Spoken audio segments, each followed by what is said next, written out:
Welcome to the Real Estate Espresso Podcast, your morning shot of what's new in the world of real estate investing. I'm your host, Victor Monash. This is the weekend edition where we interview notable people from the world of real estate investing. Today is no exception. We have a great guest all the way from Richland, Washington. Welcome to the show, Alexandria Ali. Thank you. I am honored to be here. Well, great to have you here. Now, Alex, you've been in this game a little while, but your pathway into the world of real estate investing is an unusual path. And I want to talk a little bit about the bridge between two different careers here today, because there's a lot happening in the world of medical care that I think real estate investors need to be paying a lot of attention to. So maybe before we dive into the details, give a little bit of your backstory and how you got to this point in your journey. Yes. So I've been in the medical field since 2012.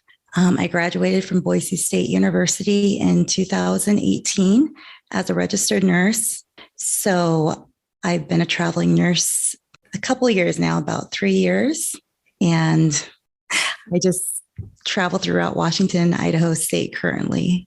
So you've been working in the thick of healthcare through the midst of the pandemic in multiple communities. We did a show last week where we talked about really what is emerging as a crisis in healthcare, where there's a shortage of nurses, there's a shortage of care workers, shortage of doctors. And maybe just give a little bit of your perspective, what you've observed first on the medical side, and then we'll talk about just what's happening in terms of staffing overall. Well, I worked pre-COVID and the staffing issue was always there. But after COVID and how it affected everything, it's at its all-time high with the staffing crisis currently.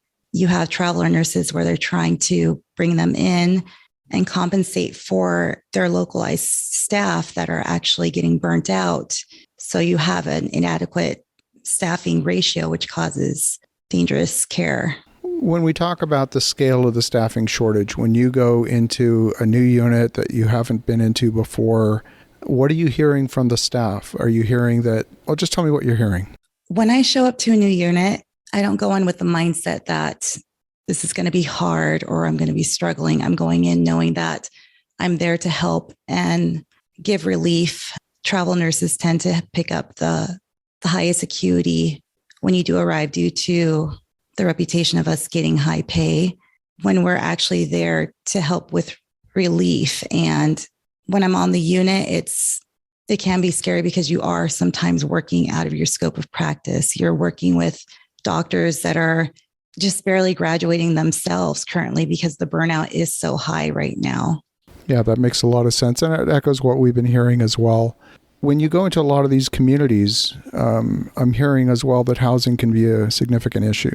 Yes, it is. We are given stipends. And what's going on currently is they have actually lowered the rates of travel nurses because the crisis has declined, thank goodness. But due to inflation, now we're having this opposite effect where there's an imbalance and it's hard for us to find housing that's affordable without us going negative when we do go out of town to pay for car rentals or food.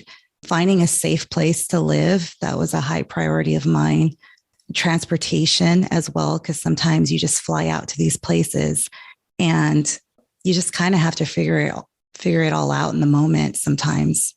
And would you say the issue is most acute in some of the primary markets that you're serving or even the secondary and tertiary markets?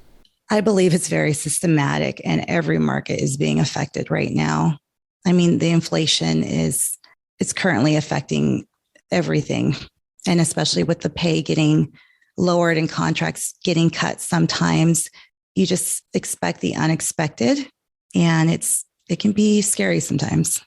Are the falling pay scales a result of COVID funding disappearing? What's behind that? Well, big hospital administrations, they try to maintain at a certain budget. And yes, you're bringing in travel nurses as a way of relief. But the thing is they are expensive, but also they're temporary. Whereas you have your staff that the issue is that they're saying we are making too much money, where it's like, no, we're not. Your staff is actually underpaid. And if we could take care of our staffing, our localized nurses, that's where we could actually start fixing the problem, because you're burning out your own nurses and they're leaving. And if you were to take care of them, then you would have a stabilized staffing unit to where the nurse to patient ratios would be a lot safer. You could provide safe care. Readmission rates would be way lower because you were able to give adequate care. That's just a few examples. And would you say nurses are leaving to retire from the profession completely, or are they leaving to simply go seek higher pay because there's such an acute demand, or both? I believe it's both. I was currently reading a survey on American Association of Critical Nurses, and it was saying that they found 92% felt that the pandemic had actually depleted nurses in the hospital and that their career would be shorter than they had intended as a result, because it was just so intense and we were not prepared. And then we have our new grads that they're trying to accelerate them currently. But that is so unfair because these new grads hit the floor and they're in culture shock. And then the statistics, what they were saying, the percentage was 30 to 57% of new grads quit within the first year due to lack of preceptor and mentorship. Wow. So, and then another issue is in these nursing schools throughout the United States, now they don't have enough staff and veteran nurses to teach now. So you have these students now that do want to become nurses and there's nobody there to teach them. So you have to turn them away. So we're trying to fix the problem, but we can't because there's not enough people. And I think that's a major issue that's going on right now. I read a statistic a couple of weeks ago that the nation needs to graduate about 203,000 new nurses every year for the next 4 years just to replace the number of retiring nurses, the baby boomers that are aging out of the profession. Yes. Similar, we see the same thing actually happening in aviation, where you see senior pilots training someone with 250 hours in the right seat. And if you don't have that right ratio, like you said, of senior people that can train to junior people, then the system actually breaks down systemically. Yes, it's definitely a ladder effect. Now, you yourself, you're part-time in nursing and part-time in real estate. Yes. Is the nursing career a stepping stone to real estate? Is it something you want to continue to do long-term? What are your thoughts? Currently, I wouldn't say a stepping stone. It's definitely something that I'm interested in, and it's bigger than myself. And as long as I'm serving people, that's why I got into real estate, was because I could still help people relocate, offer resources.